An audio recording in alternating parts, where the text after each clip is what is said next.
पलायन को सबसे बड़ा मुद्दा? सबसे बड़ा मुद्दा है, मैंने बनाया है और आपको दावे के साथ कह रहा हूं कि बिहार में इससे बड़ा मुद्दा कुछ भी नहीं है, क्योंकि कोई ऐसा परिवार नहीं है जो पलायन के दर से पीड़ित नहीं है। गरीब का बच्चा मजदूरी करने जा रहा है, कई लोगों को लगता है पलायन तो गरीब आदमी करता है।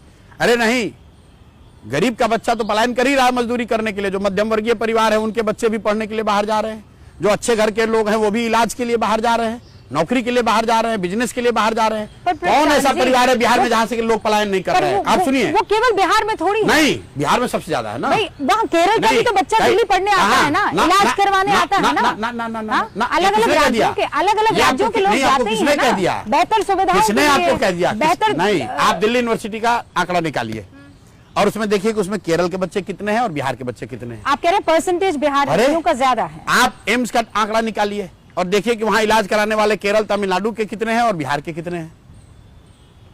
अरे आप कल अभी हैदराबाद में दुर्घटना घटी है, मैंने ट्वीट किया था 2 साल पहले, हादसा कहीं भी हो हताहत होने वाला बिहार का बच्चा है।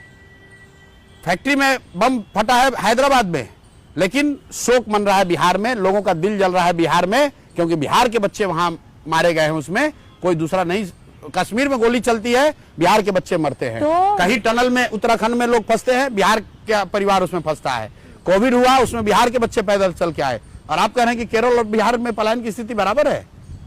तो पलायन आपका सबसे बड़ा मुद्दा है? सबसे बड़ा मुद्दा, और इतना बड़ा मुद्दा है कि डर के मारे ये सब ढोंगी जितने हैं, सम्राट चौधरी जैसे बेवकूफ लोग, ये सब अब कह रहा है। सम्राट चौधरी अभी कहा उस आदमी ने कि अगले 5 साल में हम लोग पलायन जितने लोग गए हैं उसको वापस लाएंगे।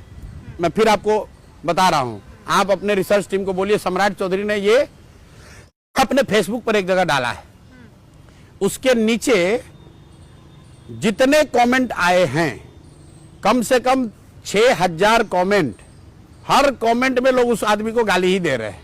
कह रहे भाई तुम 20 साल से सत्ता में हो, अब कह रहे हो कि 5 वर्ष में पलायन को रिवर्स करेंगे। तुमको 20 वर्ष तो तुमको ध्यान आया नहीं। 20 वर्ष तो तुम ये कह रहे थे कि अरे बिहारी नहीं रहेंगे तो दिल्ली में स्वास्थ्य व्यवस्था रुक जाएगी, वहां सफाई नहीं होगा, वहां सब्जी नहीं बिकेगा, बॉम्बे की व्यवस्था ठप हो जाएगी। बिहार में मधुबनी में मोदी जी आए, उन्होंने एक बयान दिया, कहा सहरसा से एक नई आधुनिक वंदे भारत ट्रेन चलेगी, जिससे बिहार के बच्चे, श्रमिक परिवार के बच्चे बॉम्बे और गुजरात में सुविधापूर्वक जाकर वहां काम करेंगे। ये बताइए कितनी दुर्भाग्य की बात है। लोग यहाँ ताली बजा रहे हैं, अखबारों ने लिखा मोदी की नई सौगात, 2 नए वंदे भारत ट्रेन। प्रशांत किशोर और जनसुराज पहले लोग हैं जिन्होंने कहा कि नहीं, हम लोग इसका विरोध करते हैं, हमें ऐसी वंदे भारत ट्रेन नहीं चाहिए जिसमें बिहार के बच्चे घोड़ा की तरह कुचाकर, जानवर की तरह बैठकर महाराष्ट्र और गुजरात में नौकरी मजदूरी करने जाएं।